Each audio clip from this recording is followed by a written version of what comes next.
Universidad Austral de Chile. Síganos en redes sociales como Radio UH Valdivia en Instagram y Facebook, @Radio UH en Twitter, y visita toda nuestra programación en www.radiouh.cl. En Radio Universidad Austral de Chile presentamos República de los Ríos.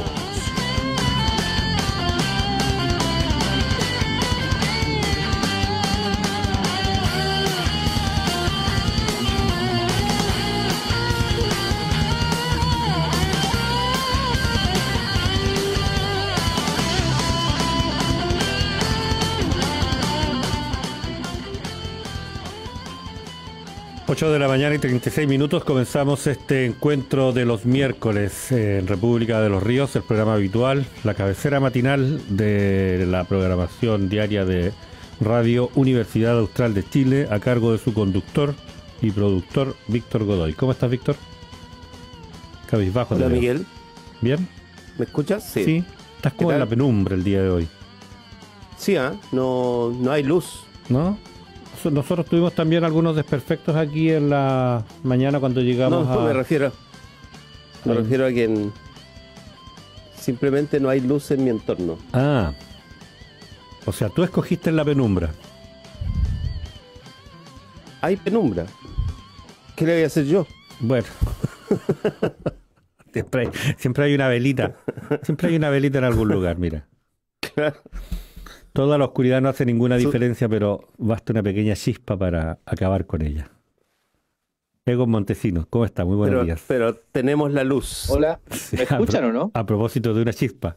Sí, perfecto. Ah, perfecto, yo pensé que no me escuchaban. No, por supuesto. Y de la luz. Con atención. Con Y de la atención. luz. Bueno, necesitamos. ahora les mando la luz, la energía para allá. Qué bien. ¿Cómo Sí, estás? tiene que iluminarse más, don Víctor Godoy, está muy oscuro. Sí. Bienvenido. Y don Miguel igual, se junta mucho Son con las Víctor. juntas. ¿Ah? Son Muy las buenos días, juntas. pues, gracias por la bienvenida. Sí, Tanto pero mira, tiempo que no aunque nos no se- veíamos. A estas alturas, aunque nos distanciemos un poco, ya no hay nada que hacer con Víctor. Ya. No hay distancia que compensa los 30 años que llevamos caminando juntos. 30 años. Wow. ¿30, Víctor? Ya Sí. están como para Para criar. heredarse cosas, ¿ah? Sí, Es mucho. Para criar. para criar. Sí. Oye, Sí, las relaciones largas no son como sanas, ¿ah? En algún momento de la vida. O sea, a los 50 años hacemos una fiesta. sí tenemos que celebrar nuestras bodas de algo. ¿Llegarán? El No importa 2022, cómo estemos, Víctor. dónde estemos. Víctor. Que Miguel ya va para los 72, ¿o no? Por la Tú, experiencia lo Víctor, dices ¿Crees que no hay tú. nada más 55. después de la vida? No, sí, bueno, si fuera por la experiencia, yo creo que ando por los 150. Ah. Obvio, por eso lo digo. Ah. Eres rápido. Oye, bien, estamos. El profesor Juan Andrés Vara nos comentó que se va a en cualquier momento incorporar a esta conversación, que supongo yo estará marcada, les pregunto, por temas relevantes que han llamado la atención de todo el mundo, por lo menos en lo que a la prensa se refiere. Digo, por lo menos No eres en este país, ¿eh? en lo que a la prensa se refiere, por lo que dicen los medios de comunicación social el día de ayer. Pero bueno, Está la pura Mira la crema, magia, nuestros panelistas anunciarán los mira la temas. magia de la tecnología. Dígame. Ah, weón. ya. ¿Qué pasó? La luz. Garancia. Está en la Te cámara. iluminaste, sí, llegué yo, pues. Había que mo- iluminaste. Había que mover un botón. Había que mover el botón Egon. Hay que saber cuál mover, sí. Sí, pues es el tema, por eso, ¿viste? No cualquier botón. Y es que el Claro, sentido en también. una sola porque, jugada. ya. Bueno, iniciemos la conversación. ¿Qué les parece? Más allá de estas jugarretas verbales, el público de la Oye, República de los Ríos espera con ansia sus análisis. ¿Ustedes me escuchan? ¿Están seguros que me escuchan bien? Porque... Sí. ¿Sí? Ya, ok. Es que sí, le siento un rebote, pequeño rebote. Sí. Ya, pero démosle nomás, démosle. Ahí veo si andamos bien. Nosotros te escuchamos perfectamente, así que debe ser tu reproductor. ya. Víctor Godoy. Sí. Ahora, Víctor, que no nos Ya, escucha. ¿Parto? Sí. Por favor. Sí, yo no tengo más asertividad que lo que acaba de decir Egon Montesinos, que yo creo que cualquiera puede ¿Me lo decirlo escucharon? hoy en Chile. Lo que hay es una situación que nos permite imaginar muchos escenarios posibles, ¿no? Yo eso creo que sería bueno conversarlo, porque aquí hemos conversado, Lato, también, sobre la figura del presidente, por ejemplo, pero estamos en un momento quizá distinto, que es más de reconfiguración o refortalecimiento de las principales coaliciones y además la posibilidad de que la propia coalición de gobierno retome un poco la conducción del país. Y yo no sé si eso en principio sea malo o bueno, o qué sé yo, eso también es una discusión. A propósito de los que dicen que en realidad si le va mal al gobierno, más allá de lo que le ha ido, las consecuencias son para la gente, no necesariamente solo para alguien en la política. Así que eso es una primera cosa, digamos, preguntarse a quién afecta toda esta situación de desequilibrio, digamos, en la función pública versus lo que pasa con la gestión de las pandemias, de las crisis, de como sea, digamos, porque claramente no hay solo una cuestión sanitaria en las manos. Y lo otro, yo diría que también es interesante, es cómo se formulan estas relaciones en la base social. Entonces está por arriba, pero también está por abajo. O sea, por abajo también hay un montón de cosas que están pasando. Desde aumentos de niveles de violencia que están planteados en el marco incluso del crimen, digamos, ¿no? Eso se ha dicho, se ha analizado, se ha comenzado a ver más directamente, incluso aquí en Valdivia.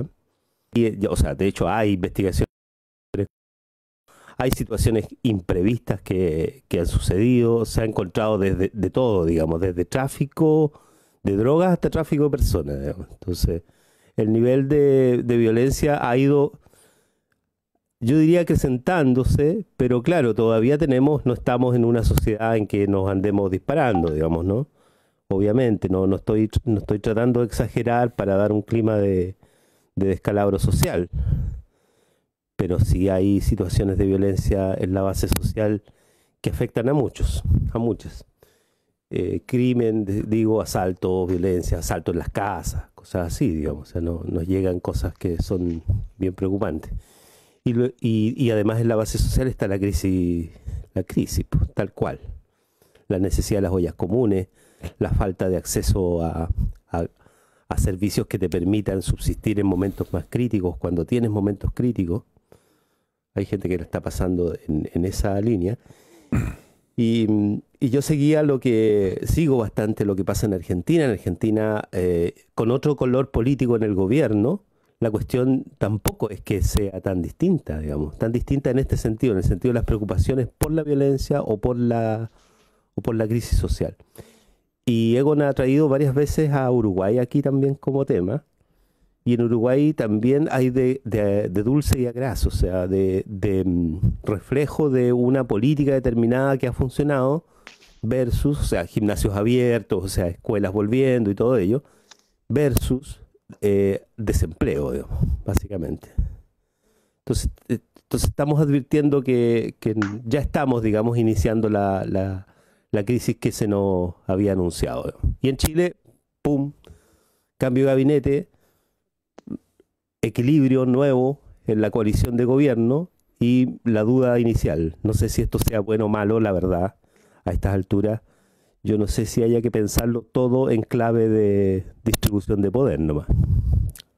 Egon, por favor, tu análisis, ¿cómo lo ves tú? Sí, Egon Montesinos. mira, voy a comenzar por compartir con ustedes una información que salió ayer del ranking de aprobación de mandatarios de América Latina, que es un ranking que hizo Mitofsky, que es una de las encuestadoras más prestigiosas de México. Un poco para responder al primer emplazamiento que hace Víctor, en definitiva, no emplazamiento, pregunta, en el sentido de que si va a haber conducción del gobierno. Yo soy de los que creo que conducción del gobierno no va a haber, sino que va a haber administración de crisis o administración de lo que queda del mandato. Es decir, conducción hay cuando tú tienes control o control, no control, cuando tienes capacidad de interpretar la problemática que está afuera, cuando tienes la capacidad de poder tener poder de agenda, tienes la agenda pública, te haces cargo de la agenda pública y tienes un mínimo nivel de diálogo. Entonces, yo entiendo así gobernar. Yo creo que la capacidad de gobernar, este gobierno la perdió hace un par de meses, junto con la llegada de la pandemia, se perdió la capacidad de gobernar, y la fuente Mitofsky, que dice que de 19 países que se midió la aprobación de los presidentes de la República, de 19 países nosotros estamos en el lugar 19. Somos el país donde menos aprobación tiene ya desde enero el presidente de la República. El primero es un presidente que ha sido catalogado como populista, Nayib Bukele, que se mantiene con un 84-81%. Que de alguna manera él, no sé si ustedes saben, pero él anunció en marzo un conjunto de medidas económicas que hoy día tienen a lo menos al país muy endeudado, igual económicamente muy mal, quizás igual o peor que Chile, pero tienen al Estado en un contexto de un presidente populista que ha sido así llamado, yo no lo estoy catalogando, Bukele, de centro derecha, que gobierna por Instagram, por redes sociales, lo tienes con un nivel de 81% de aprobación. Es decir, él tiene control de agenda, en definitiva, de agenda pública. Yo estos días, de hecho ayer me puse a revisar prensa entre otros lugares de México, pero también de El Salvador, para ver un poco, y bueno, hay control de agenda. Después viene Perú, Martín Vizcarra, que lo han criticado por acá, pero Perú está con una aprobación muy, muy alta, y Uruguay, son los tres primeros países. Y Chile está bajo Ecuador, bajo Venezuela, bajo Guatemala, bajo todos en realidad. Entonces, ¿qué es lo que te quiero decir? Mitofsky es una encuestadora muy prestigiosa a nivel latinoamericano y en México también, por si acaso. No es CADEM, no es la CADEM de allá, por si acaso. Entonces, ¿qué es lo que te quiero decir con esto? Creo que en los 18 meses que quedan, lo que tenemos que aspirar es que haya un mínimo de buena administración, no de buen gobierno. Yo creo que ya es difícil que se vuelva a tomar el control de agenda, no porque el gobierno sea malo, o no porque los ministros que entraron ayer no tengan capacidad política, o qué sé yo. Yo creo que es más bien porque se te viene el plebiscito en 3 meses más, o 2 meses más, no sé, 3 meses más. Después de eso, tienes noviembre, primarias, diciembre, Navidad, enero, febrero, verano con pandemia, marzo, campaña para los constituyentes y elección de gobernadores y alcaldes en abril, mayo, junio, viene ya las candidaturas presidenciales, parlamentarias, y se acabó. Por eso te digo que yo a lo más que aspiro es a una buena administración, no a un gobierno de estos 18 meses, y porque no hay control de agenda, la aprobación ciudadana está muy, muy, muy abajo, es decir, la confianza es mínima, y creo que esa es como la primera reflexión que puedo hacer ante tu pregunta, Víctor. Por lo tanto, es el primer acercamiento, distinguir entre, creo que no va a haber capacidad de gobierno, sino que va a haber, tenemos que aspirar a capacidad de administración, por todos estos hechos que te dije, desde la baja aprobación hasta la cantidad de hitos políticos que se te vienen en 18 meses, que van a ser imposible gobernar. Sí, ayer el esfuerzo del cambio de gabinete es un esfuerzo para aspirar a esto que te estoy señalando. Pero no aspirar ni con la oposición, ni con el movimiento social, ni nada. Aspirar con la coalición, aspirar a administrar la coalición para que no tengas un descalabro mayor. Eso como primer análisis, Víctor. Hola, Juan Andrés. Hola, Egon, hola, Víctor, hola, Miguel, ¿qué tal? ¿Cómo están? Muy buenos días. Hola, Juan Andrés, un gusto verte. Buenos días. Víctor, ¿qué te parece si hacemos un breve resumen para dar la bienvenida al profesor Juan Andrés Varas? No hay una noticia tan fuerte como el cambio de gabinete, pero también es cierto, y creo que un poco lo confirma los datos que entrega Egon Montesinos, es que si bien esa es la noticia, parece que el tema es otro, digamos. Parece que el tema es la situación del país y hasta dónde la situación del gobierno empeora la situación del país o la puede ayudar a sostener en un momento crítico. Y eso tiene que ver con la economía, pero fundamentalmente tiene que ver, o sea, yo decía al principio, tiene que ver con la seguridad pública, tiene que ver con el trabajo, ¿no? Que es un gran tema porque se ha enredado mucho el tema del trabajo. Yo creo que ahí, por ejemplo, no es tan simple como lo que uno ve en las noticias o con lo que uno lee en los diarios, los titulares. No es que las políticas sean en sí mismas malas o buenas, sino que lo que ha ido pasando también es que se ha ido enredando el proceso y hay gente que vive, por ejemplo, me decían, el retorno como un peligro de desempleo. Entonces, que eso no está en ninguna de las políticas definidas. Es un proceso que se está dando naturalmente o que el riesgo de perder el empleo se ha tomado otros espacios, digamos, de la toma de decisiones y de la situación crítica que se vive.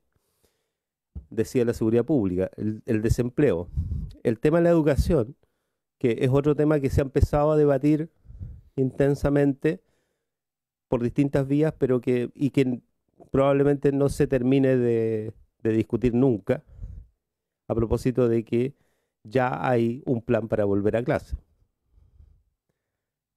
Y así otros más, digamos. Uno podría seguir enumerando para qué entrar en la discusión sobre la situación sanitaria en general, digamos, ¿no? Y lo que pasa, Víctor, es que todos esos planes es una secuencia de fracasos, Víctor, disculpa. Lo que pasa es que ahí es donde apunto con el tema de la gobernabilidad. Todos los planes que ha anunciado el gobierno es una secuencia y una novela, es una serie de Netflix de puros fracasos. O sea, no ha habido un plan que le ha resultado al gobierno. El más popular de todos es el retiro del 10% de la AFP. Y no era iniciativa del gobierno. ¿Quién sabe del bono de los 500.000 pesos? ¿Quién conversa de eso? A eso me refiero con control de agenda pública y política. No tiene el control de la agenda pública y política. Algunos exagerados decían hay parlamentarismo de facto. Yo creo que no es parlamentarismo de facto, sino que simplemente que perdió la agenda pública, la tiene el Congreso. Entonces, cada plan que anuncia, y ya estamos en agosto, o sea, viene el anuncio del colegio y van a aparecer los alcaldes y te lo van a votar, porque ya un alcalde anunció que no van a volver sus estudiantes. Cuando tú revisas la encuesta, ¿cuáles son las instituciones que tienen más apoyo ciudadano? Los alcaldes. Cuando habla un alcalde, eso quiere decir que los ciudadanos lo escuchan. Entonces, a eso me refiero. Yo no creo que este gabinete pueda retomar la agenda. Yo creo que van a administrar, y eso aspira al gobierno, pero no a retomar la agenda. La agenda pública por parte del gobierno creo que se difuminó. Hoy día la comparten a lo menos 2 o 3 actores. Cada plan de gobierno, insisto, nómbrame un plan de gobierno que tenga éxito ciudadano, no éxito técnico, éxito ciudadano, que la gente lo valore, lo use, lo converse, lo aprecie. No hay. Preguntémosle a Juan Andrés. Juan Andrés Varas. Bueno, yo me voy a permitir hacer un análisis un poco distinto en un sentido discursivo. No porque no esté de acuerdo con lo que acaba de decir Egon, sino que precisamente porque estoy de acuerdo.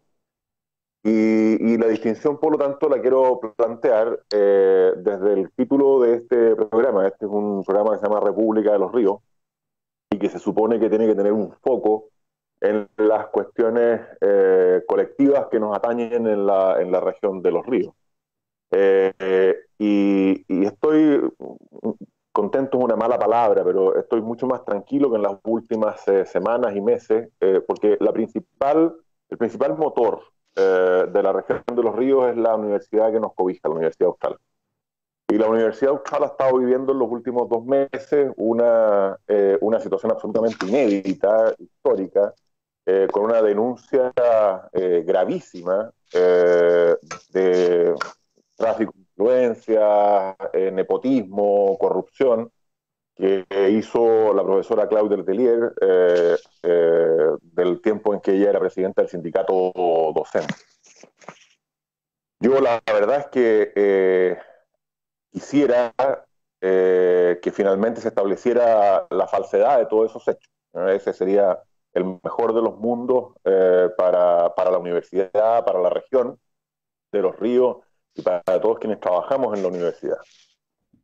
La buena noticia, y que quiero compartir con ustedes, como para empezar de lo más micro a lo más macro, esta intervención, es que ayer el Consejo Académico finalmente aprobó por unanimidad una idea que nosotros le veníamos planteando a la administración desde hace 1 mes y medio, que es la idea de que la investigación la lleve a cabo una empresa auditora externa, con una comisión de seguimiento designada por el propio Consejo Académico, dado que la situación de implicación que tiene la Contraloría Interna con la Rectoría y con el Directorio hacía, desde el punto de vista de la comunidad universitaria, poco factible que cualquier veredicto que emitiera fuera condenatorio, fuera exculpatorio, tuviera las garantías abstractas, ni siquiera concretas, abstractas de imparcialidad, de independencia, de objetividad que la comunidad universitaria requiere.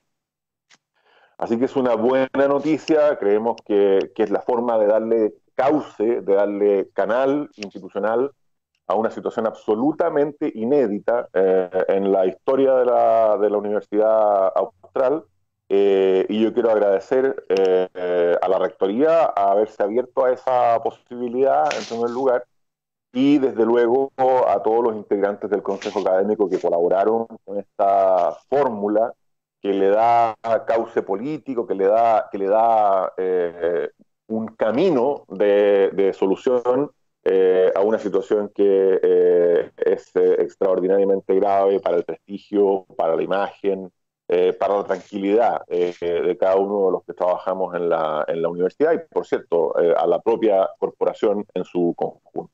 Y eso es una buena noticia, creo que hay que compartir y que hay que difundir además, y reconocer y agradecer a quienes corresponda agradecer y reconocer.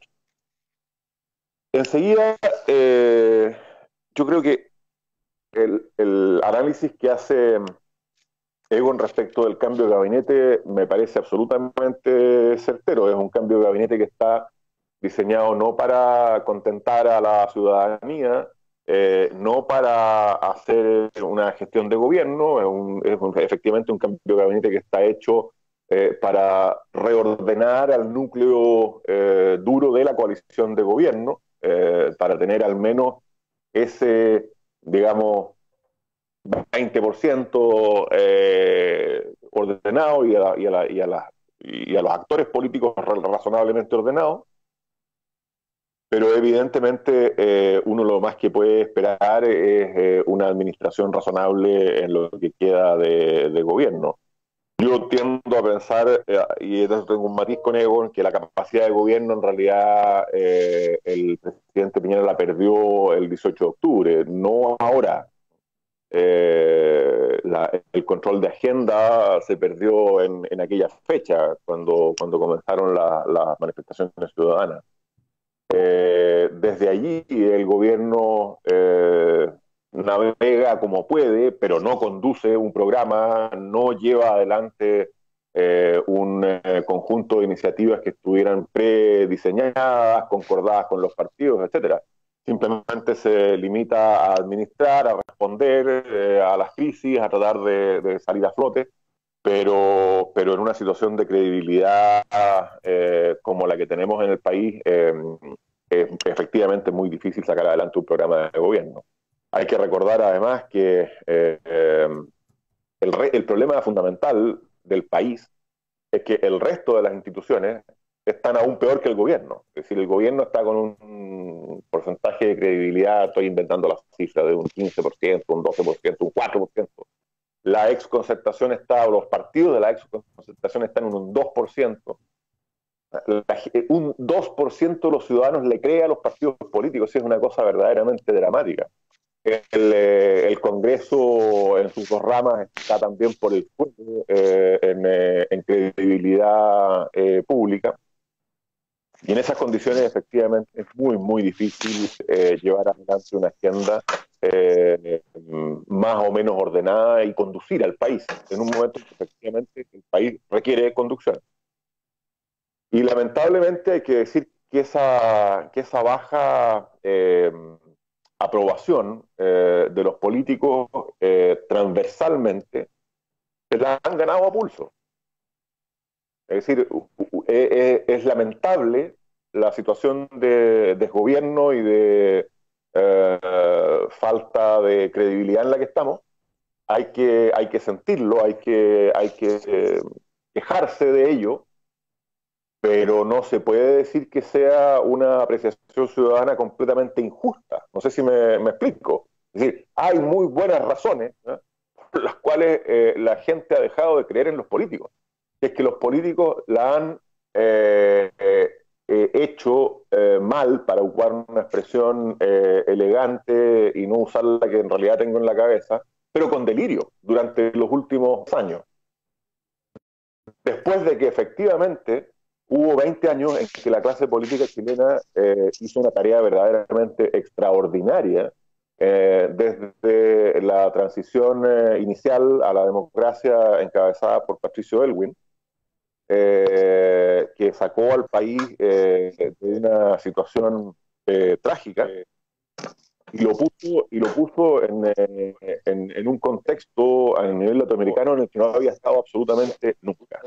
Ese ejercicio se comenzó a deteriorar, se comenzó a degradar el ejercicio hasta llegar al momento en el que estamos, en que el país, yo estoy hoy día más pesimista de lo que es Miguel Millán normalmente, el país está en un riesgo grave de colapso institucional hacia el futuro. Yo creo que evidentemente el país va a ser un país más pobre en los próximos años, vamos a volver a índices de pobreza que no conocíamos hace mucho tiempo, y esto no es solo culpa del coronavirus. Esto es esencialmente responsabilidad de quienes han tenido la conducción de las instituciones y del país en los últimos años. Bien, Juan Andrés nos anuncia un nuevo tema. Yo creo que la situación nacional, el cambio de gabinete, lo que está ocurriendo, a ver, cuando uno lo dice así siempre da la impresión de que mira a Santiago, pero la verdad es que Juan Andrés instala el tema en todo el territorio nacional. Nos va a comprometer bastante tiempo más en la conversación. Lo que ocurre en la Universidad Austral, pues pongámoslo para la segunda parte de la conversación. Víctor Godoy, volvamos sobre los aportes que incorporan nuestros panelistas.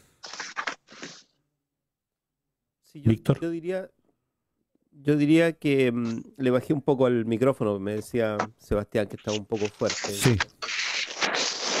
Que claro, o sea, creo que lo dije al principio, que hay una delgada línea que tiene que ver con esta constatación que le he escuchado tan claramente a Juan Andrés y a Egon, y lo que está pasando con la dinámica social propia del momento, ¿no? O sea, me refiero a qué es lo que tú haces en tu vida para enfrentar o anticiparte un poco a estos escenarios posibles de crisis que aquí se describen.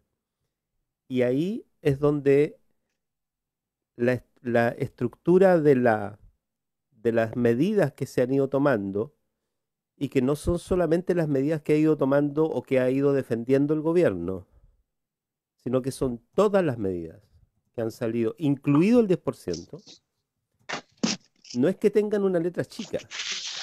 Y eso yo creo que es algo que nosotros aprendimos en Piñera 1, que las cosas tienen letra chica. En Piñera 2 estamos aprendiendo que la letra chica en realidad es más grande que lo que creemos. O sea, es más relevante,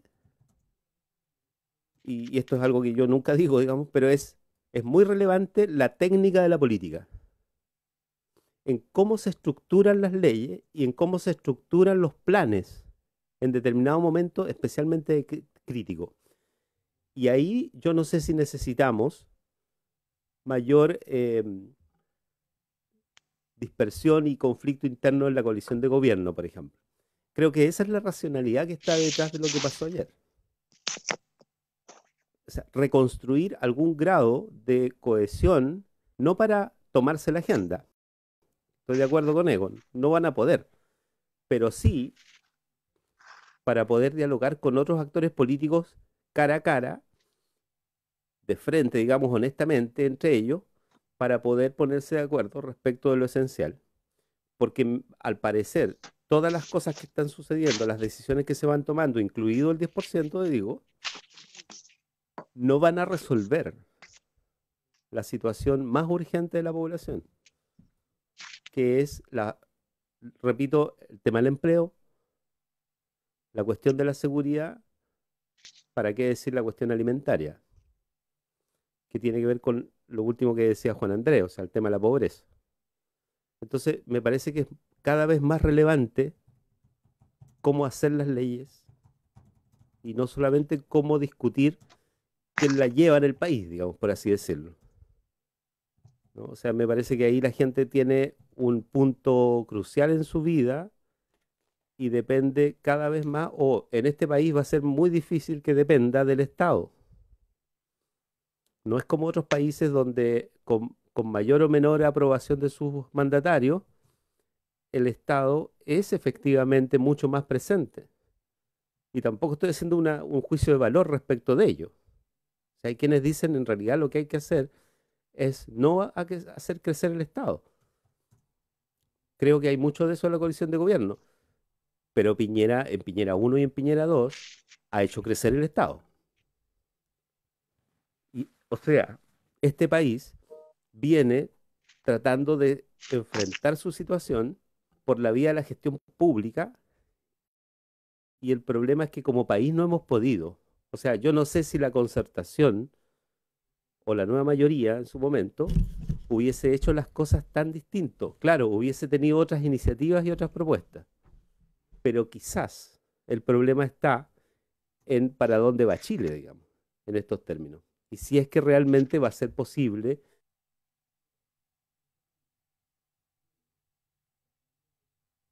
Te cortó muteaste. el micrófono. Víctor.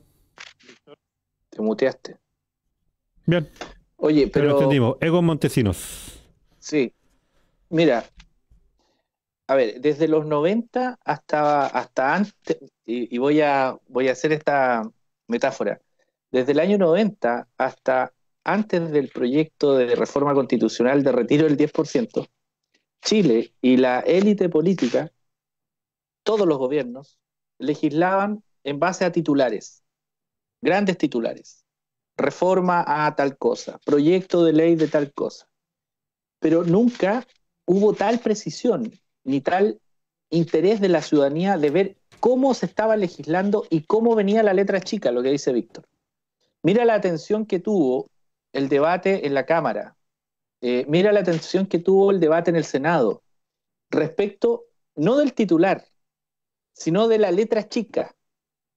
Las indicaciones que puso Durana, que puso el senador Sandoval, las indicaciones que puso, no recuerdo qué otro senador de la UDI. El Lo de Lagos Talca, Weber. Castro. Castro. No, Lagos Weber ni siquiera puso la indicación. Por eso, No la por puso, lo ni mismo, siquiera porque se hubo votó. debate. Claro. Exacto. Entonces, ese país es un país republicano, es un país democrático, que se interesa, que tiene interés sobre una reforma que se está haciendo al país. Creo que antes de esta ley, yo no recuerdo otro proyecto de ley, probablemente debe haber, pero no recuerdo otro proyecto de ley que haya suscitado tanta atención ciudadana. Ciudadana significa no los que estamos acá y los que están escuchando este programa, sino gente que nunca se ha interesado en la discusión parlamentaria de una ley y que opinaba, por ejemplo, respecto de la universalidad de este proyecto, opinaba respecto de las cuotas de este proyecto, opinaba respecto de cuánto eran, ¿te acuerdas que en su momento la indicación de Mónica Rincón, que no estaba, la indicación de Mónica Rincón de extender en un año la posibilidad de que tú retires? Todo eso, Víctor, se contrapone con lo que ha sucedido antes de esta situación, de esta pandemia. Entonces, ¿qué ha generado esto? Ha generado que efectivamente la gente común y corriente, los que se interesan en política, etcétera, etcétera, se interese en la política, porque estamos en crisis. Nunca antes se había estado en esta crisis, por lo tanto, nunca antes había existido tanta atención respecto a la ayuda que podía recibir no tan solo un sector de la población que está con más inconvenientes, sino que también lo que se ha denominado la clase media. Entonces, eso generó un contexto que va a quedar por estos 18 meses, nos va a acompañar mucho en la discusión que propongan los próximos presidenciables, nos va a acompañar mucho en la elección de constituyentes, nos va a marcar el destino de la Constitución, sin duda. Va a marcar mucho la elección de gobernadores regionales. Yo no sé si va a afectar tanto la elección de alcalde y concejales, tengo mis dudas. Probablemente esa elección se va a jugar en los mismos términos de los cuales se ha jugado en los últimos 20, 30 años. Es decir, es una elección más territorial, más de piel, lo conozco, etcétera. Pero sí va a marcar las de senador y diputado, sí va a marcar la de constituyente, cómo no va a marcar la presidencial, porque a raíz de esta crisis, esto provocó mucha atención en lo que sucede en la discusión pública. Ahora, ¿cómo eso lo está recibiendo el gobierno? Ahí es donde está el punto. Y ahí es donde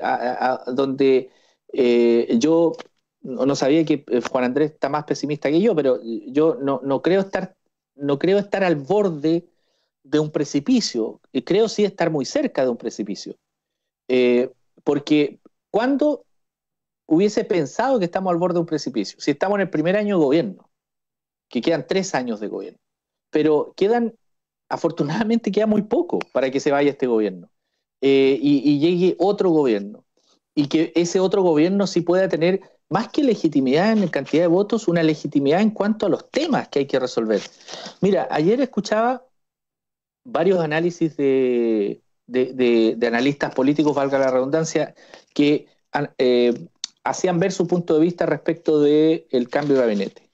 Y todos coincidían, todos coincidían en una cosa, en que el cambio de gabinete básicamente fue pensando en la coalición, pensando en el RN y en la UDI, más que pensando lo que pasa afuera, porque yo creo que efectivamente esa batalla está perdida. Lo que aspiró el presidente con este cambio de gabinete es a decir, quiero terminar hasta marzo del 2022, y quiero terminar con el RN y la UDI al menos, porque efectivamente también Evópoli ya se había retirado, Evópoli desapareció. Yo creo que no sé si Felipe Kast va a jugar el rol que jugaba Desbordes, por ejemplo. No veo a la Raíz Mate jugando un rol a los Desbordes, pero sí veo a Felipe Kast probablemente jugando un rol más a los Desbordes. Pero yo creo que la salida de Desbordes de la opinión pública también va a desdramatizar un poco esta situación que tenía el gobierno con RN. Y teniéndolo adentro, yo la verdad es que no sé a qué puede aspirar Desbordes, salvo aspirar a ser presidenciable, que se puede pegar un tanquetazo como lo hizo la presidenta, de salir arriba del tanque, ¿te acuerdas? En la parada, no un tanquetazo a la que quiso hacer el dictador, sino que un tanquetazo me refiero a Sí, ahora aparecer figura como... pública.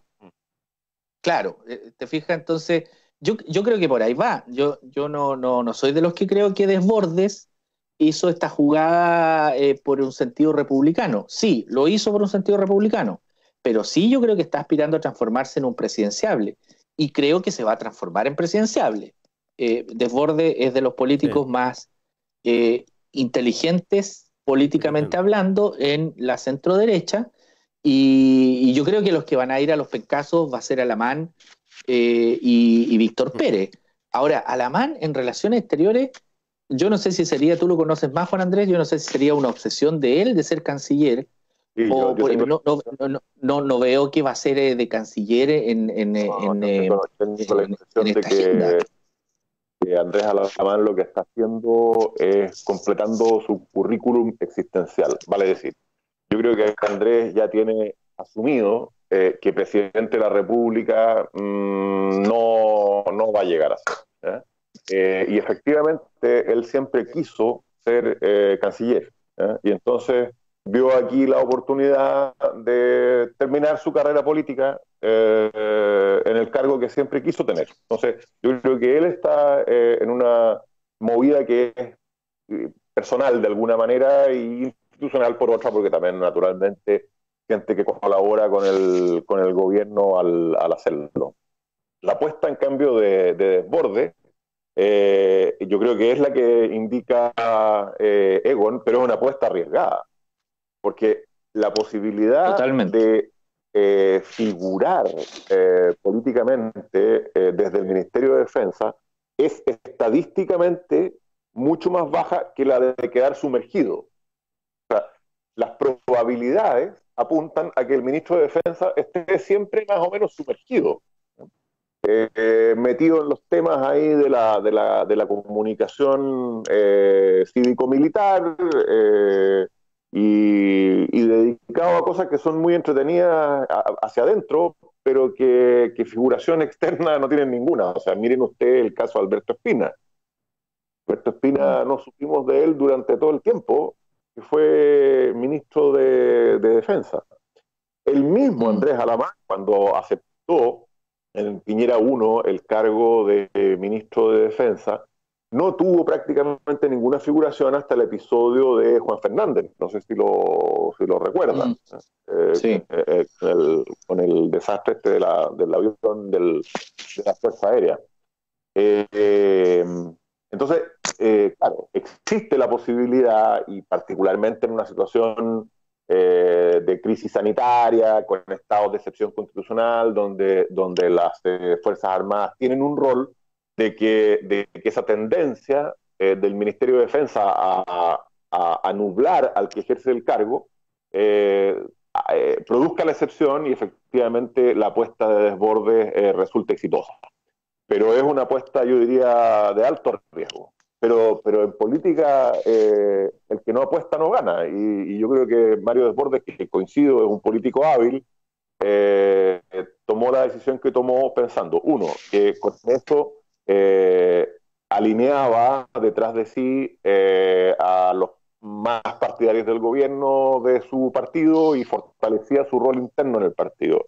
Dos, disminuía los roces y las resistencias al interior de la UDI, en el sentido de que deja de ser una figura díscola dentro de la coalición de gobierno. Y si a eso le suma la apuesta de que se produzca algún evento en los próximos 18 meses que lo gatille desde el punto de vista de una candidatura presidencial, bueno, habrá ganado su apuesta y podrá llegar a ser precandidato o candidato.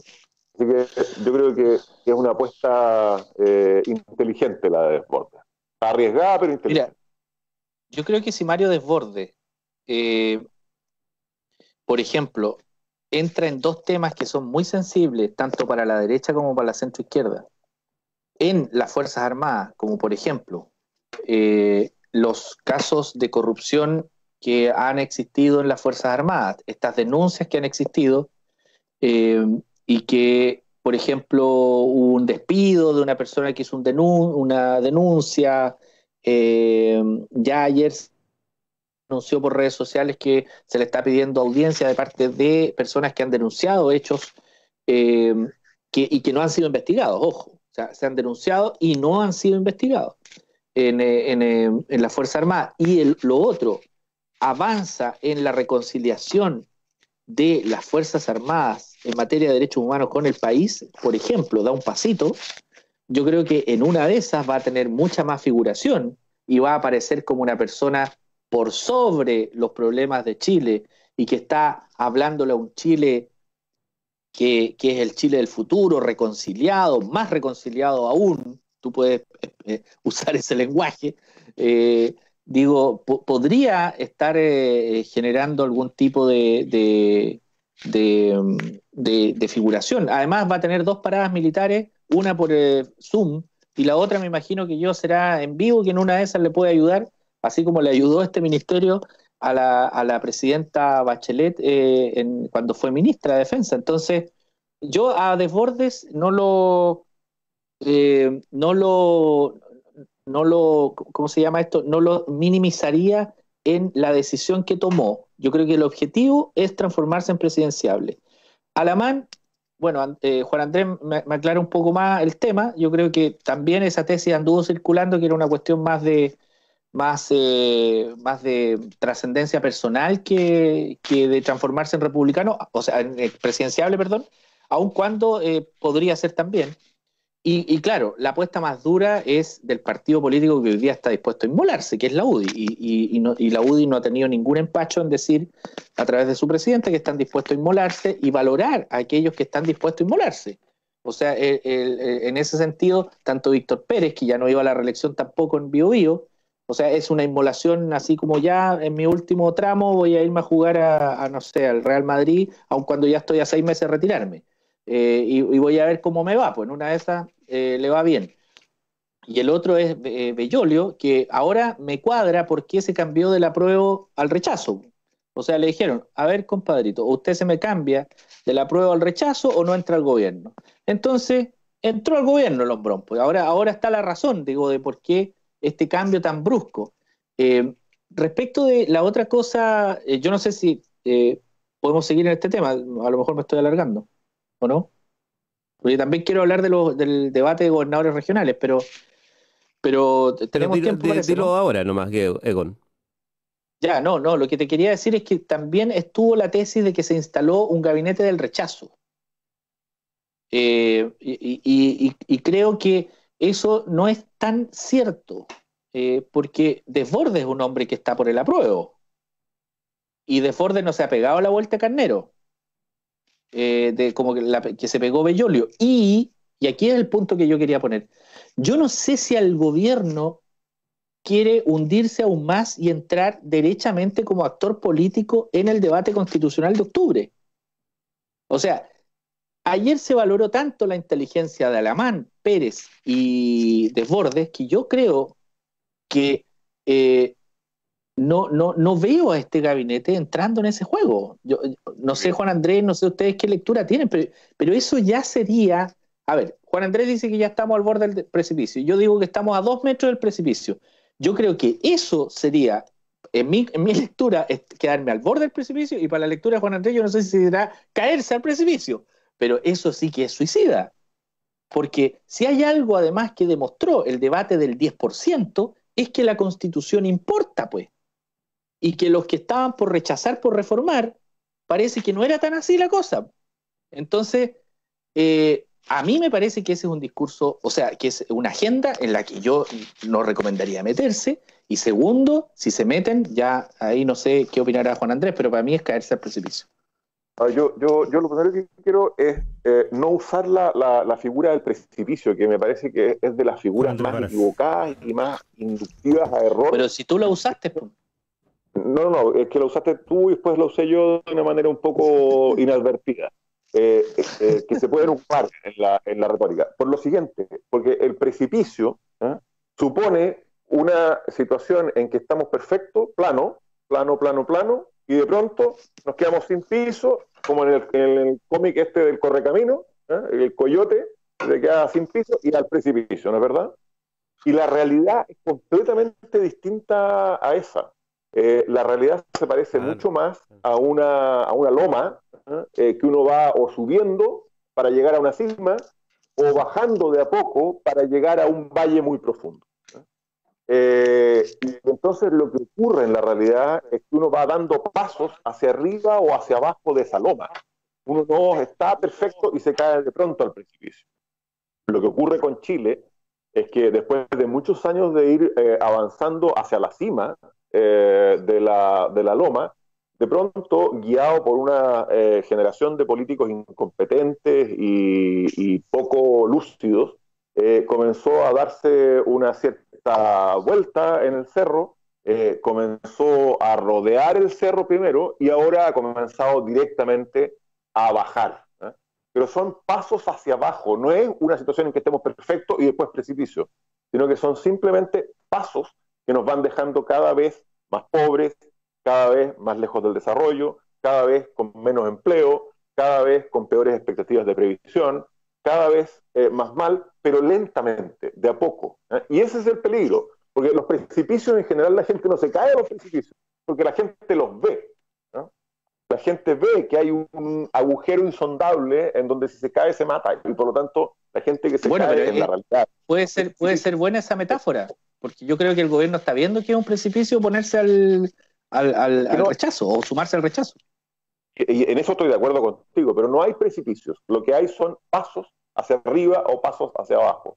Y por eso es que los damos, porque no nos damos cuenta de que lo estamos haciendo. Esto es un poco como la figura esta de la rana. Si tú a una rana, dice la figura, no sé si sea cierto o no, la echas en agua caliente, la rana salta despavorida y se salva, salta afuera de la taza o de la olla. En cambio tú a la rana la echas en agua fría y la vas calentando de a poco, la rana siente que está en un spa hasta que se termina cociendo sola y no salta en ningún momento. No sé si será cierto o no biológicamente esto, pero lo que nos está pasando es que estamos simplemente en un calentamiento global de la situación que va paulatinamente produciendo un empeoramiento de las condiciones del país y lo va a seguir produciendo en los próximos meses y años. Y en ese sentido yo estoy de acuerdo en lo que no estoy de acuerdo es en la figura del precipicio, por lo tanto, pero en el hecho estoy completamente de acuerdo. Yo creo que gente inteligente como Víctor Pérez o como la mano Desbordes van a motivar una presistencia del gobierno en torno al apruebo o rechazo. Yo me imagino que a lo más que va a llegar el gobierno es a recalcar la idea de que es tan legítima una opción como la otra, que son dos opciones que la ciudadanía puede elegir con igual sensación de legitimidad, porque es lo que aprobaron finalmente los poderes constituyentes en el país. Así que sí, yo creo que sería un grave error que el gobierno tomara una posición demasiado categórica en esto. Sería un grave error, pensando también que hay gente de la coalición del gobierno que está por el apruebo. También sería un agrietamiento de la propia solidez de la coalición de gobierno. La coalición de gobierno tiene que convivir y coexistir sabiendo que hay voces distintas en su seno.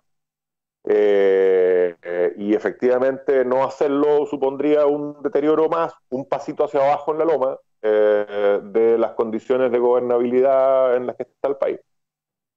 Se ha hablado, entre paréntesis, bastante de seguridad y de orden público como uno de los elementos a los que nos vamos a ver enfrentados con situaciones complejas en los próximos meses.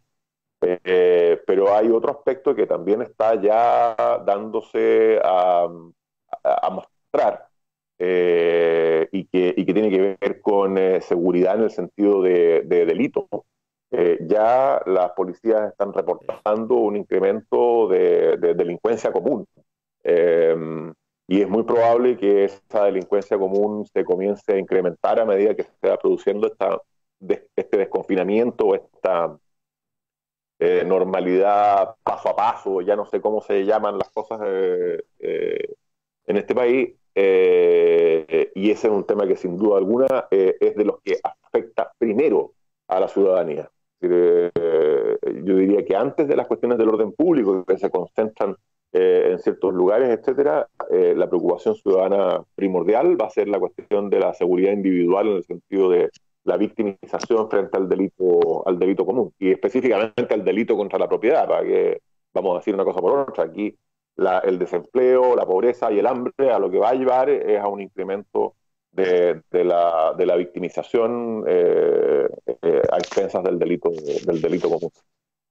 Y esa es una preocupación de la cual también va a tener que hacerse cargo el gobierno a través de las fiscalías y de las policías, porque es una situación que va a ser compleja, creo yo. Sí, yo agregaría que un par de cosas, si me permiten, que una cosa es, que no lo tengo totalmente claro, me falta leer alguna prensa que ya ha abordado el tema, pero tiene que ver con el comité político. O sea, en el comité político, efectivamente, que se conforma, digamos, a partir de este grupo central de los ministros, los más importantes, sí tendría un rol Mario Desbordes. Eso no lo tengo claro, digamos. O sea, me parece que podría ir por ahí también el hecho de que la reconstrucción del equilibrio interno de la coalición. ¿Sí? Yo creo que él entra en ese grupo como presidente de RN, no como ministro de Defensa. Claro, él estaba en ese Perdón. grupo. No Claro, escuché. pero el comité político pensando en el segundo piso más la presidencia, digamos. O sea, cómo ellos van a tener que dialogar con su propio gabinete. Y ahí incluso es relevante esto de poner las dos UDIs, ¿no? Porque hay dos UDI.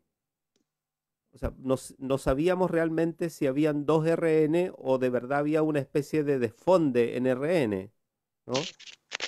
Por ejemplo, queda pendiente saber aquí en la región qué decisión toma el propio Bernardo Berger en su momento, que él sale de la bancada en un momento determinado. O sea, había en RN una situación un poco más compleja interna, pero en el caso de la UDI claramente habían dos posiciones. Y Bellolio es la figura de la UDI que no está en la línea de Pérez o de Van Rysselberghe. Entonces Bellolio tenía que estar en esta decisión de reconstrucción de equilibrio, ¿no? Y lo otro es que a propósito del precipicio y de dónde está el objetivo más político, digamos, en el sentido de la población, de la comunidad, del votante, digamos. Y es que el cambio constitucional, o sea, el gabinete del rechazo versus el gabinete no sé, un gabinete más dialogante o no, o prescindente respecto de la votación. El problema de la elección del apruebo, del plebiscito, por lo tanto, constitucional, no es solamente el apruebo y el rechazo, que a estas alturas es difícil pensar de que haya que hacer gran campaña por el rechazo, porque el rechazo está bastante perdido y lo que tiene que hacer es tratar de no perder o sea, llegar a los 2 dígitos, no sé, o sea, sí, la situación está bastante mal, digamos, en ese sentido. Pero lo que viene después sí es muy relevante. Y la votación del 10% lo que probó es que el problema está en los quórum. Y eso tiene que ver con los constituyentes. Y eso yo creo que cobra mayor relevancia a partir de las últimas semanas. ¿Quiénes van a ser los constituyentes?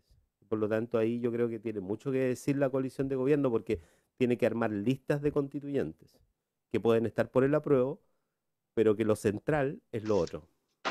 Es cómo van a defender dentro de la convención la mantención de la Constitución. Vecino Juan Andrés Varas. Sí, yo Juan Andrés tiendo Varas. a estar de acuerdo con el análisis de Víctor.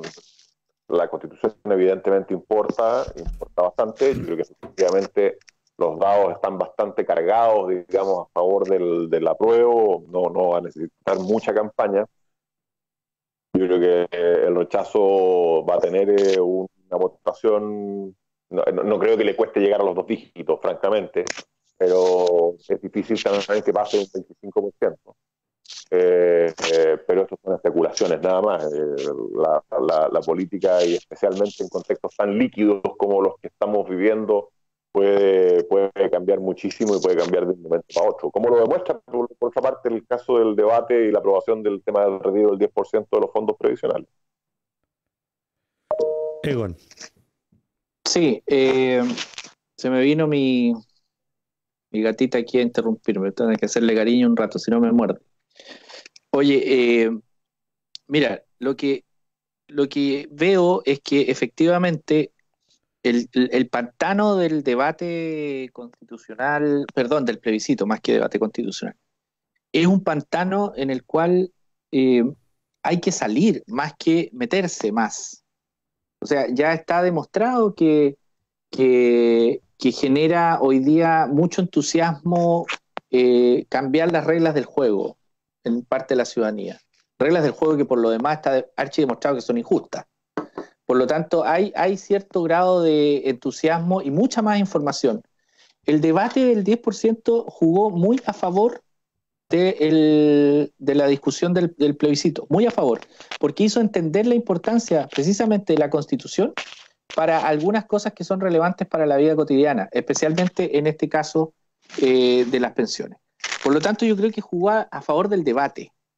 No sé si va a ser, porque hay algunos que se confirmaron que iban a estar por el rechazo, porque confirmaron que todo se puede modificar mediante consensos amplios como el que sucedió con el debate del 10%, y otros dijeron, mire, no podemos estar cada vez que queramos ayudar a la ciudadanía teniendo estos quórum tan gigantes.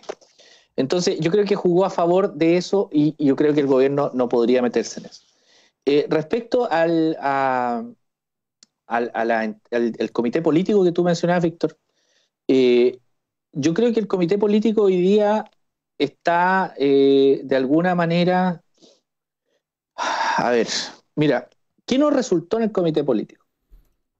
Yo creo que lo que aspiraba Carla Rubilar era parecerse a Bachelet en el tono femenino, en el tono cariñoso, en el tono casi maternal que le hablaba a la gente, pero logró todo lo contrario. Logró que las vocerías fueran un espectáculo para no hablar de lo que decía Carla Rubilar, sino que precisamente hablar de que habla como pareciendo que la gente no entiende, que es casi forzando una actitud que no es natural. Yo creo que el vocero tiene que hablar como vocero, o sea, no tienes que ponerte ropaje de otra cosa. Yo aspiro que Bellolio sea vocero y que comunique con convicción, pero no tratando de parecerse a nadie, sino que, por favor, o sea, vocerear. Vocerear implica hablar con convicción respecto a las cosas. Y lo otro es que yo dudo que Desbordes esté en el comité político. La pregunta es ¿por qué debiera estar en el comité político? Porque Desbordes está en un ministerio que no es tradicionalmente en el comité político. Entonces yo te digo, Desbordes no va a estar en el comité político. Si Desbordes tiene una pega aquí que es esencial, es transformarse en presidenciable. Y va a hacer todo para transformarse en presidenciable. Y yo creo que si Desbordes entró, la condición que debe haber puesto es tengo agenda. Y una agenda sectorial, me voy a meter, pero yo me voy a transformar en presidenciable. Porque dime tú, hoy día, aparte de Lavín, ¿quién en la centro derecha? En la extrema derecha está José Antonio Kast. En la centro derecha está de presidenciable Joaquín Lavín y Joaquín Lavín. ¿Y quién más está marcando?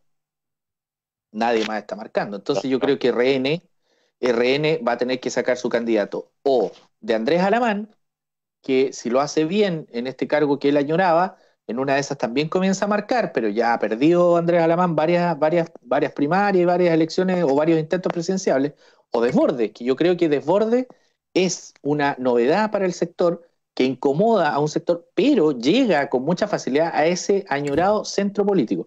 Y el otro candidato es Osandón, que yo creo que Osandón quedó en una situación que yo hasta ahora no la entiendo mucho, ¿eh?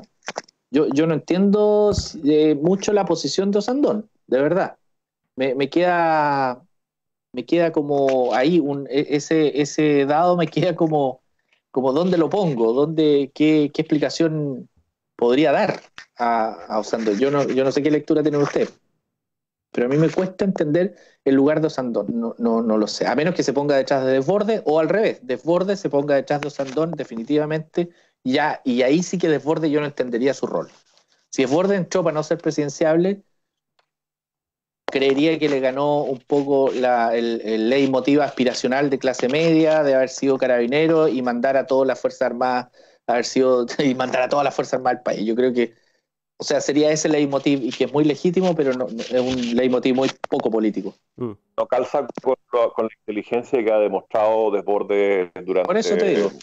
este tiempo, así que yo creo que hay que mantenerse en la hipótesis de la ambición presidencial, que es muy legítima.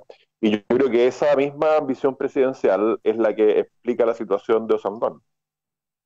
Yo creo que Osandón, por razones biográficas de distinto tipo, perdió ese hambre por la presidencia que tenía. Y el desdibuje en el que se encuentra actualmente tiene relación con eso, con que perdió el hambre. En cambio Desbordes tiene ese hambre que es esencial para participar en política, y especialmente para participar en política a esos niveles, digamos, de aspiración a la presidencia de la República. En el comité político... Ahora, ¿cuáles son las razones por las cuales Osandón perdió capacidad de morder, perdió hambre? No la tengo claro. Debe haber razones biográficas, digamos, que yo no conozco. En el comité político, de todos modos, no hubo grandes cambios. O sea, el punto es que... sí, Alvarado no alcanzó a estar un mes, Víctor.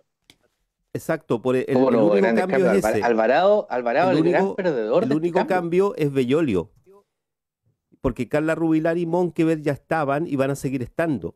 Entonces, de alguna manera tiene también continuidad, y lo que se hizo fue un ajuste. O sea, ayer tuiteó esto un colega nuestro que trabajó en el Congreso mucho tiempo, Oscar Cáceres. Lo primero que dijo después del cambio de gabinete, dijo, no tiene nombre lo que le acaban de hacer a Claudio Alvarado. A propósito de lo que tú dices, Egon, sí. O sea, porque el cambio central fue ese, en el marco del comité político, digamos, donde efectivamente Mario Desbordes no tiene posibilidad de entrar, a menos que negocie con alguno de los sectores que están ahí. En cambio, la UDI no Víctor Pérez ni Van Rieselbergher sí entra, porque entra Bellolio. Entonces hay un reequilibrio de la coalición ahí en el comité político. Mira, que gobierna Claudio Alvarado fue tratado como el pariente pobre, que lo sacan y ni le miran la cara. Dicen, Claudio Alvarado aquí tiene que salir.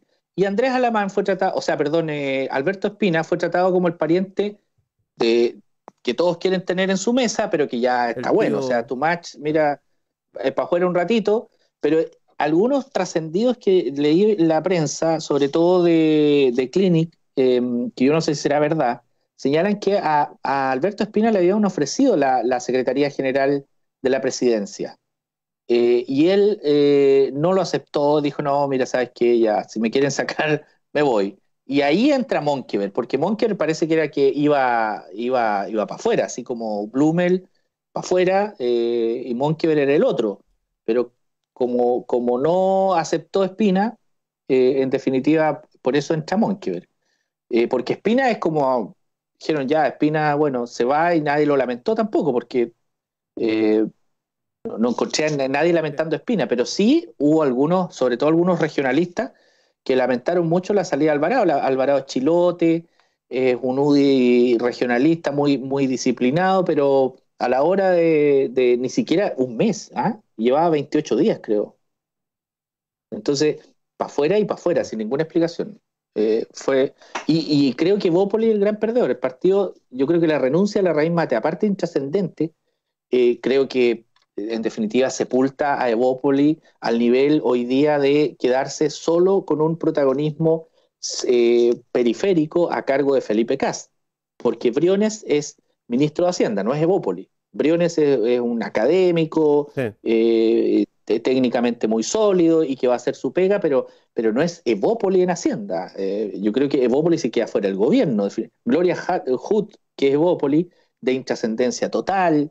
Es decir, se queda sin liderazgo político en el gobierno de Evópoli y se queda fuera, vamos a ver, Felipe Kast, si se transforma en el desborde de ahora en adelante. Y lo otro, para conectarnos con la elección de gobernador regional, yo creo que en una de esas tiene efecto esto, a nivel de gobernadores regionales. La dejo ahí votando. Sí, claro. Sin duda. Miguel, ¿estás por ahí? Sí, sí. Atento al análisis de nuestros panelistas de los días miércoles. Bueno, no tan atento en realidad, estábamos instalando. Mentira, no estaba atento. Ya No mientas, te por estoy favor, explicando, estamos vivos. estábamos instalando un nuevo software, hemos incorporado por fin un problema que tenemos ahí, una pana en el estudio central que no lográbamos resolver y está en eso. Sí, dos temas quedan pendientes, nos quedan 15 minutos de programa, dos temas quedan pendientes y hay que subrayar del análisis que... Me mareé porque está hablando Juan Andrés y Miguel.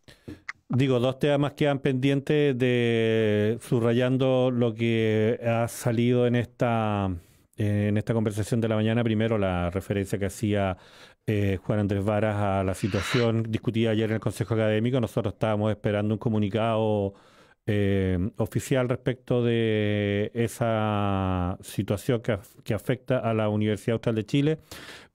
Había dicho yo que dejáramos los últimos minutos del programa, nos quedan 15 minutos tal vez para referirnos a esa materia y también, por supuesto, lo que está ocurriendo en el contexto nacional. Con Montesinos lo vincula con lo que esperamos resolver también en las elecciones de gobernador regional.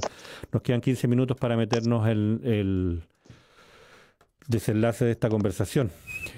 Juan Andrés entiendo que estaba haciendo una reflexión y yo lo interrumpí. Yo estaba haciendo una observación a Egon en el sentido de que nosotros nos dedicamos a entretener a la gente mientras tú resuelves lo importante ahí en tu computador. Es nuestra afición. No, por favor, de ninguna manera. Tenía el retorno con todo el volumen, los estaba escuchando por el aire. Sebastián Valenzuela en los controles técnicos también estaba bastante atento tomando nota para lo que será la publicación en la página web de la radio del resumen y el podcast de esta conversación. Mire, nosotros no nos descuidamos de lo que están discutiendo en el estudio. Víctor, Juan Andrés, Egon, nos quedan 15 minutos. Yo, con respecto al tema universitario, quisiera pedirles que en la radio dieran difusión al acuerdo unánime del Consejo de ayer. Es realmente importante. Es un hito muy significativo que le va a dar cauce institucional razonable a una situación que es muy compleja. Yo me imagino que la Rectoría no ha querido difundirlo porque están todavía viendo si lo llevan al directorio, si no lo llevan al directorio, si lo conoce. La Rectoría probablemente debe considerar que esta no es una situación que está finalmente zanjada mientras el directorio no les diga algo. Pero yo creo que es importante que la comunidad universitaria sepa qué es lo que se debatió ayer en el Consejo y qué es lo que finalmente se concordó unánimemente. Es muy, muy relevante. Egon Montesinos. Yo le comenté a Miguel hace un ratito que ayer en la reunión de prensa pregunté personalmente si iba a haber declaración respecto oficial después del Consejo Académico y me dijeron que no, que todavía, digamos, ¿no? Entonces, la verdad, no hay un comunicado oficial. Pero lo tendremos. Entiendo que fue no todavía. Sí. Bueno, pero independientemente de eso... Egon Montesinos. Sí, yo un poco me quiero referir en base a los antecedentes que puso Juan Andrés acá sobre la mesa y lo que ya es sabido públicamente. Solo, mira, hay dos cosas, en realidad tres cosas que yo quiero destacar. La primera es que, por lo que señala Juan Andrés, que es miembro del Consejo, hubo un acuerdo unánime y ante los hechos sucedidos hay un cauce institucional funcionando. Eso es lo más relevante para una institución. Cuando tú logras acuerdos, consensos unánimes para que los hechos que tienen tensionada una institución se encauzan institucionalmente, eso habla bien. Primero, habla bien de la institución. Segundo, habla bien de sus líderes institucionales. Porque precisamente aquí hemos hablado, porque, a ver, ¿qué es lo que se logra con eso? Se logra claridad de la agenda pública y política de una institución, en este caso, de una comunidad, en este caso. Lo peor para una institución es perder el control de eso y que los hechos no tengan causa institucional. Por lo tanto, eso es una muy buena noticia. Quiere decir y para efectos de nuestra acreditación, que la está a la vuelta de la esquina, quiere decir que hay mecanismos institucionales que funcionan. A la Lagos un poco, las instituciones funcionan. Eso como primera cosa. Segundo, lo que señaló Juan Andrés al comienzo, que él me cuelga una frase: espero que todo lo que está contenido en esa carta sea falso, para tranquilidad de todos en la comunidad universitaria. Bueno, yo aspiro a lo mismo, pero aspiro más a que la investigación dé plena tranquilidad y transparencia a toda la comunidad universitaria, porque aspiro a un tercer punto. A mí las cartas con autoría o con no autoría, porque recordemos que esta carta se dio a conocer a la opinión pública a través de un Instagram, en donde en primera instancia no había autoría, después sí se asigna autoría y lo señala la propia profesora Claudia Letelier. Esa carta contiene ciertas cosas que deben aclararse, y a mí me gustaría que al finalizar esta investigación, también con la misma fuerza y con la misma difusión, no a través del mismo Instagram, por supuesto, pero a través públicamente, se pudiera decir y señalar qué partes de esa carta son falsas, representan probablemente información que no corresponde a la realidad. No voy a calificarla porque eso es jurídico, si es injuria o calumnia, pero sí me gustaría que, así como van a haber hechos que hay que corregir, se diga públicamente esto hay que corregir, pero también se diga públicamente esto no corresponde a la realidad, y si es que corresponde, se ofrezcan disculpas a las personas que ahí están involucradas en esa carta. Pero lo más valioso de todo esto es que hay causa institucional, hubo consenso, eso es todo lo contrario a lo que está pasando afuera, es decir, no hay causa institucional por muchas cosas, no hay consenso, estamos cada 2 meses o cada 1 mes teniendo cambio de gabinete, hemos tenido 5 en menos de 2 años y medio, eso te da un promedio de ¿cuánto? De cada 6 meses un cambio de gabinete, eso es ingobernabilidad total, por lo tanto me parece que esto es una buena noticia para la universidad y para la comunidad. Víctor Godoy. Sí, dos Egon perdón, Montesinos. Miguel, Egon. porque Perdón, Juan Andrés. el fondo del asunto estoy completamente de acuerdo con Egon. Lo importante es que aquí se encontró de manera colectiva un cauce institucional. Yo creo que ese acuerdo del Consejo Académico hay que publicarlo lo antes posible. La comunidad necesita una tranquilidad en el sentido de que hay ya un mecanismo consensuado a través del cual se va a dar garantías de objetividad y de imparcialidad en la investigación de los hechos. Las 2 precisiones que quiero hacer son las siguientes. Primero, la denuncia de la profesora Letelier jamás fue anónima. Lo que ocurrió fue que la Rectoría tomó una muy mala decisión junto con la Contraloría Interna de investigar al sindicato, y eso constituye una práctica sindical. Y cuando se decidió investigar al sindicato, el sindicato tuvo que convocar una asamblea y explicar qué es lo que estaba ocurriendo. Y entonces, para explicar lo que estaba ocurriendo, hubo que dar conocimiento público a la denuncia que había hecho la profesora Letelier.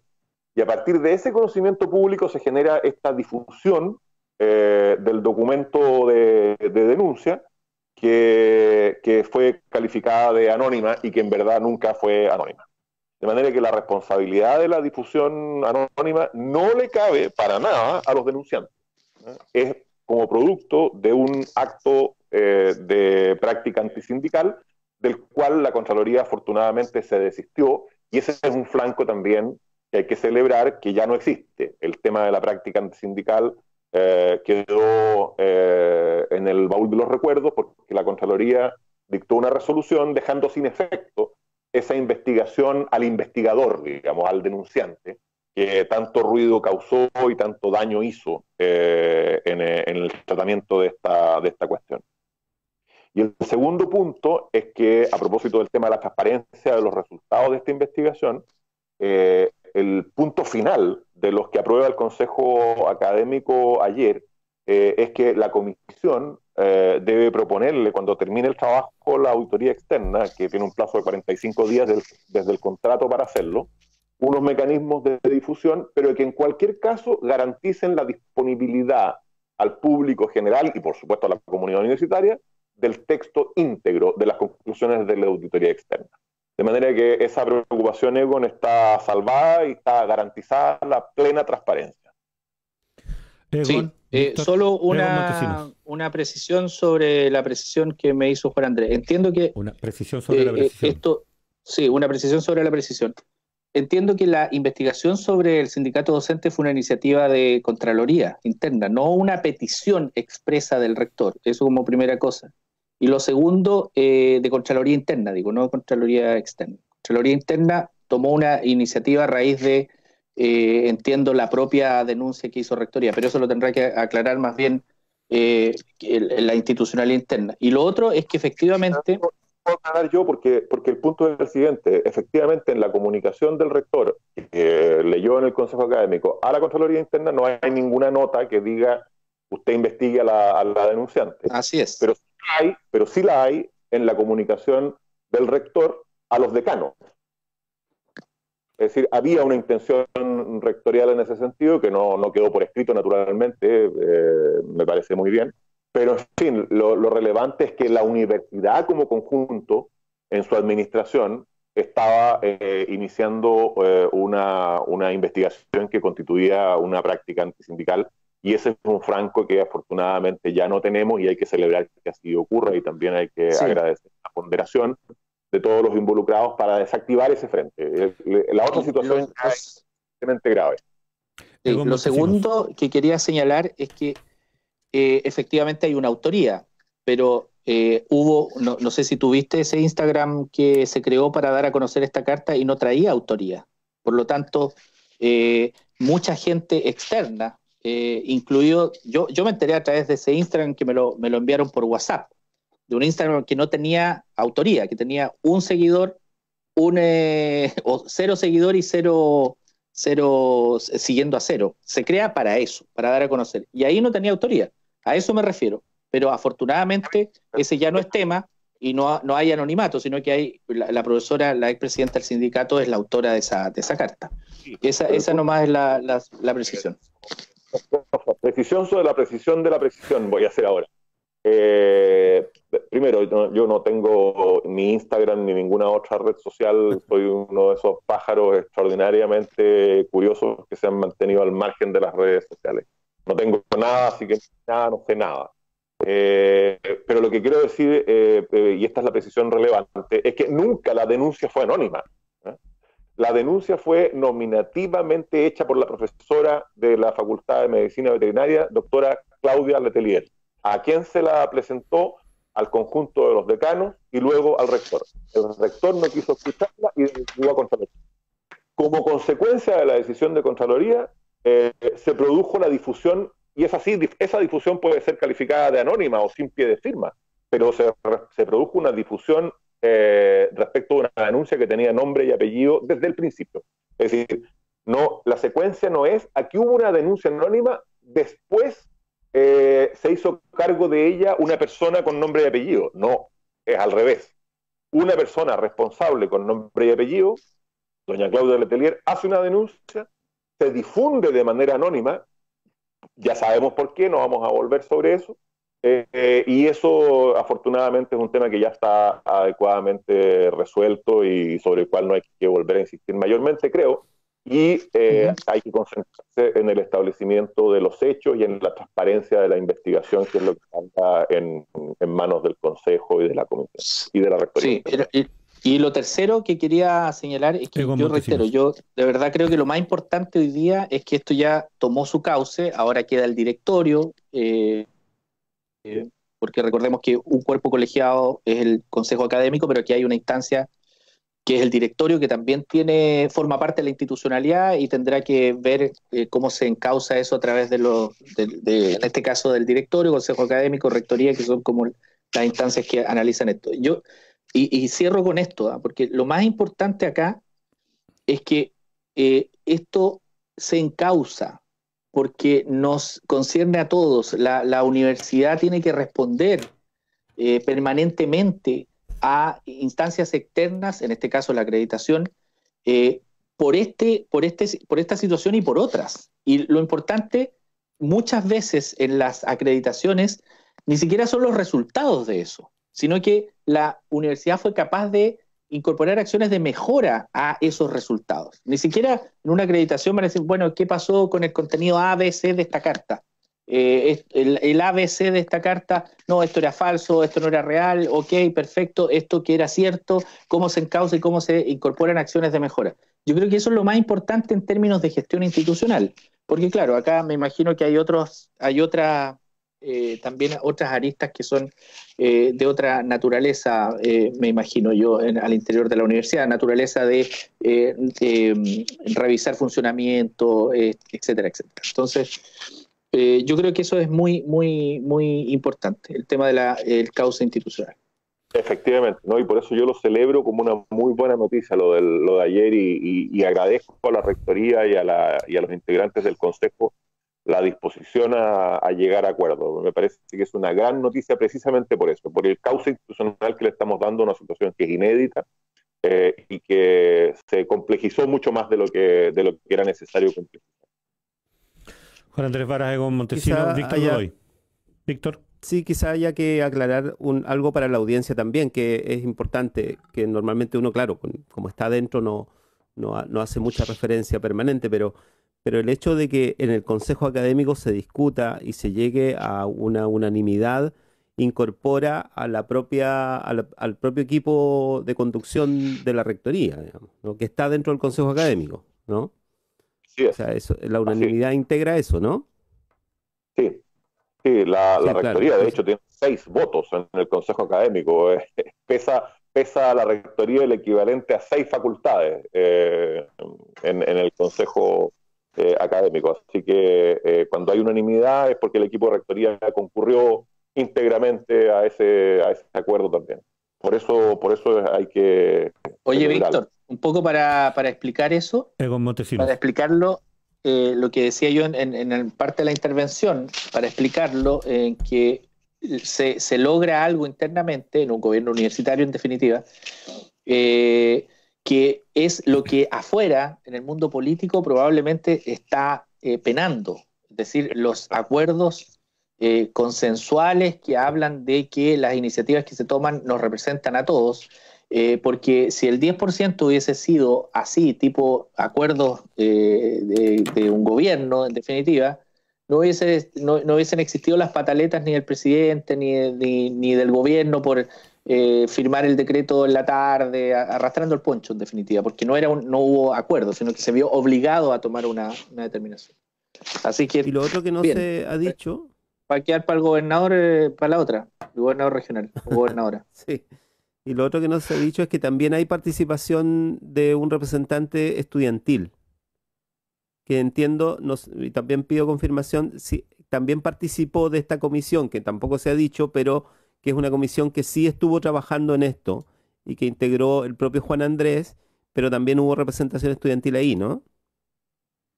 Efectivamente, esa fue una modificación que hicimos en el Consejo de la propuesta original de la Rectoría, porque, y lo propuse yo, de hecho, a mí me parece esencial que si la universidad en su núcleo más radical es una reunión de profesores y de estudiantes para producir nuevo conocimiento y para transmitir el conocimiento existente, la solución de un problema tan complejo como este no puede prescindir de los estudiantes. Entonces, la propuesta inicial de la Rectoría era una comisión de 6 integrantes y yo propuse una comisión de 7, que además es siempre mejor por si hay discrepancias para que se puedan resolver por mayoría de una manera más expedita, más sencilla y sin tener que recurrir a un voto dirimente, que siempre es medio molesto. Y entonces yo pedí, y el Consejo aceptó unánimemente, que si había disponibilidad del representante de los estudiantes de pregrado, que en este caso es la representante, doña Berríos Caletsus, pudiéramos integrar al representante estudiantil. Y la representante de los estudiantes estuvo de acuerdo con participar. No es una tarea fácil, desde luego, pero estuvo ella participando activamente en la definición de los términos de referencia que ayer acordó unánimemente el Consejo, y tuvo una participación muy destacada, y yo espero que siga teniendo una participación muy destacada. Una persona que yo conozco porque es estudiante de Derecho, fue alumna mía además, y es una persona de ideas muy claras, con un compromiso universitario muy notable y es una persona, hasta donde yo puedo certificar, de una razonabilidad y una sensatez muy, muy significativa. Así que como a esa comisión le queda todavía mucho trabajo por delante, lo que acabamos de hacer es simplemente la patada inicial de un partido que recién comienza. Yo espero que siga teniendo una participación muy notable representando a los estudiantes en esto, porque los estudiantes, entre paréntesis, tienen un nivel de preocupación por los hechos denunciados y un nivel de, yo diría, consternación por la posibilidad de que sean ciertos, que es muy alto, y por lo tanto había que generar un mecanismo de participación estudiantil en esto lo más directo posible y al mismo tiempo lo más institucional posible, y la forma era, naturalmente, hacer parte de esta comisión a la representante de los estudiantes. ¿Y qué viene después? ¿Qué viene ahora? Lo que viene ahora es probablemente el proceso de mayor incertidumbre, porque el documento está en manos de la Rectoría, el acuerdo del Consejo, y la Rectoría tiene que ver con el directorio qué es lo que hace con esto. Una posibilidad es que el directorio diga, mire,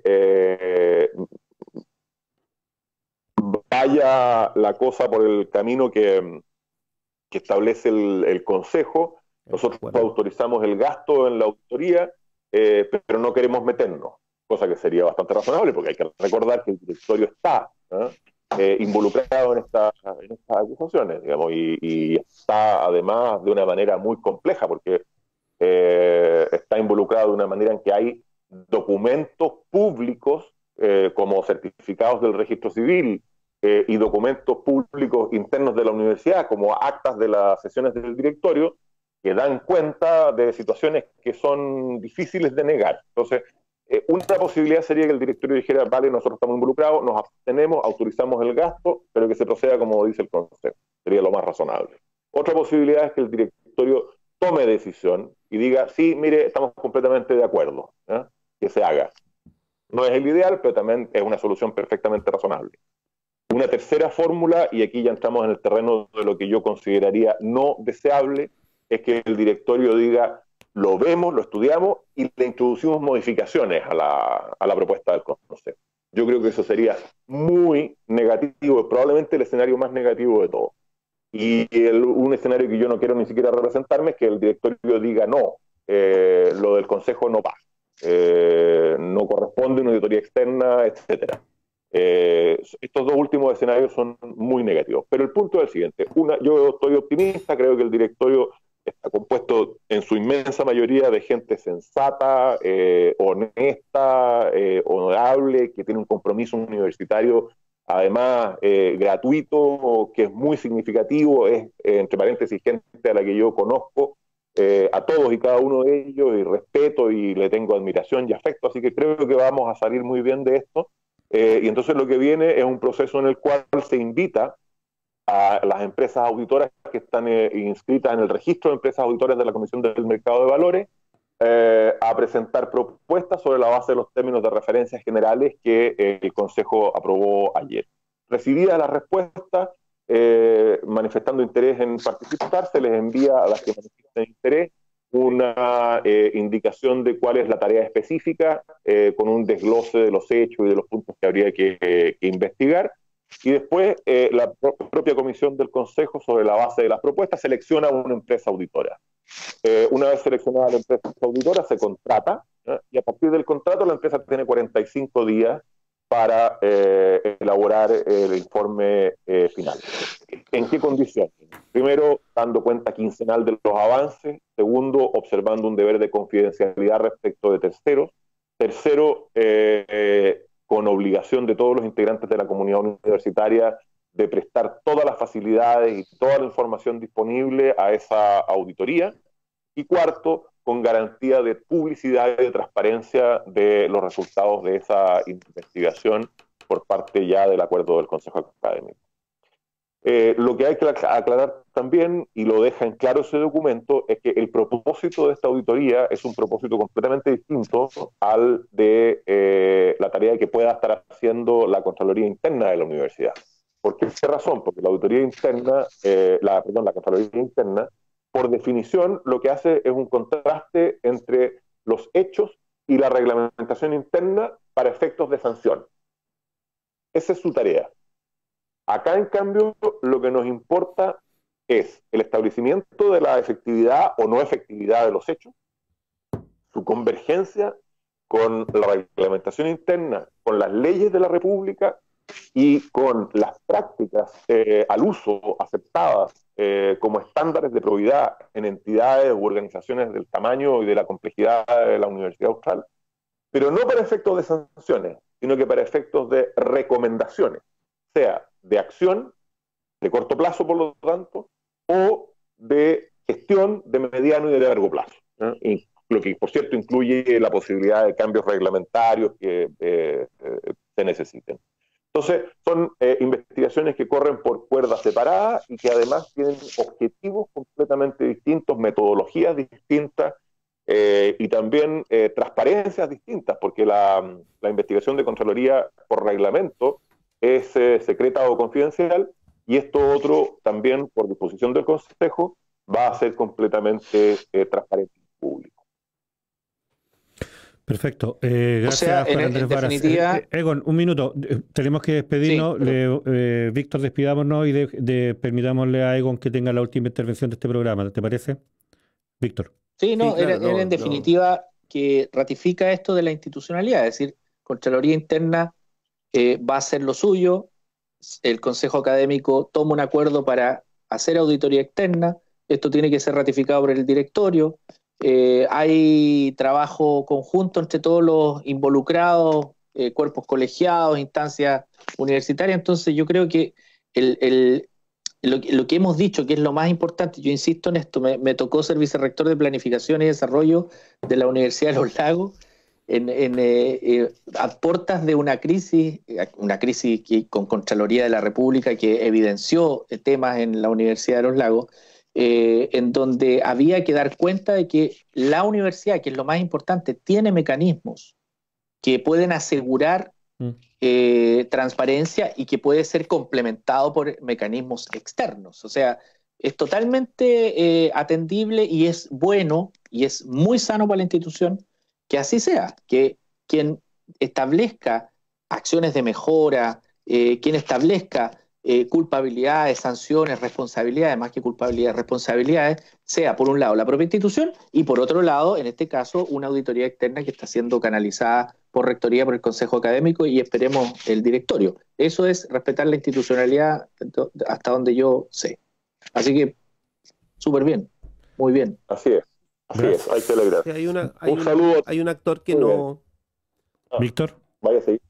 ¿Cómo, Víctor? ¿Víctor? Sí, solamente que hay un actor que no se nombró en toda la conversación por una razón bien concreta, digamos, es el tema de los funcionarios. Yo lo iba a comentar yo también, aludiendo además a que existe el Sindicato de Trabajadores número 1 y creo que lo lógico es que en algún rato no participan del Consejo Académico, entiendo, entonces obviamente no están participando de estas decisiones que se han ido tomando, pero en algún momento lo dijeron, yo lo digo porque me llegó el comunicado del sindicato, que ellos querían estar informados adecuadamente de lo que se estaba definiendo, digamos, y no entraban mucho más en detalle incluso, así es que ahí hay una cuestión pendiente. Sí, vamos no está pendiente.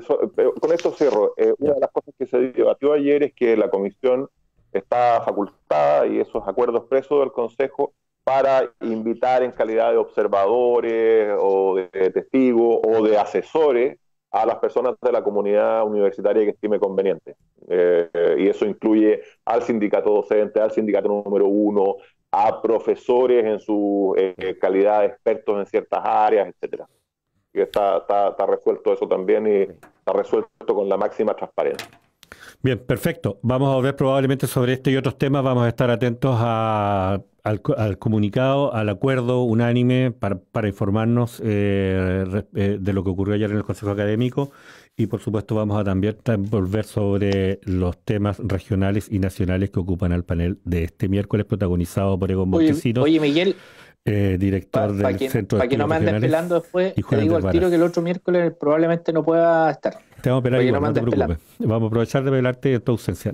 De hecho, vamos a tener nosotros dos cosas. Nosotros ahora tenemos una reunión con parte del equipo del Centro de Estudios Regionales porque queremos planificar la cobertura conjunta de lo que son probablemente las próximas elecciones de Me gobernador voy a regional, sumar a pero esa también reunión un ratito, mándenme el link. la discusión del O proceso es constituyente. presencial. Y además les quiero anunciar que después de esta República de los Ríos tenemos un nuevo programa en Radio Universidad Austral de Chile a cargo de Claudia Regada, ya funcionaria de la Unidad de Responsabilidad Social. UH Inclusiva se incorpora a la programación de Radio Universidad Austral de Chile y entiendo que el invitado hoy día es Sebastián Smart, director regional del Oye, Instituto de Derechos Humanos. Zoom la reunión o no? Sí, lo vemos por interno, mándame la dirección. estimado. No lo ventilemos delante de toda nuestra Oye, audiencia. y el otro miércoles tú vas a comunicar que te cambiaste al rechazo, ¿cierto? Sebastián Valenzuela, muchas gracias. Pon una cortina musical, por Chao. favor. Chao. Chao. Chao. En Radio Universidad Austral de Chile hemos presentado República de los Ríos.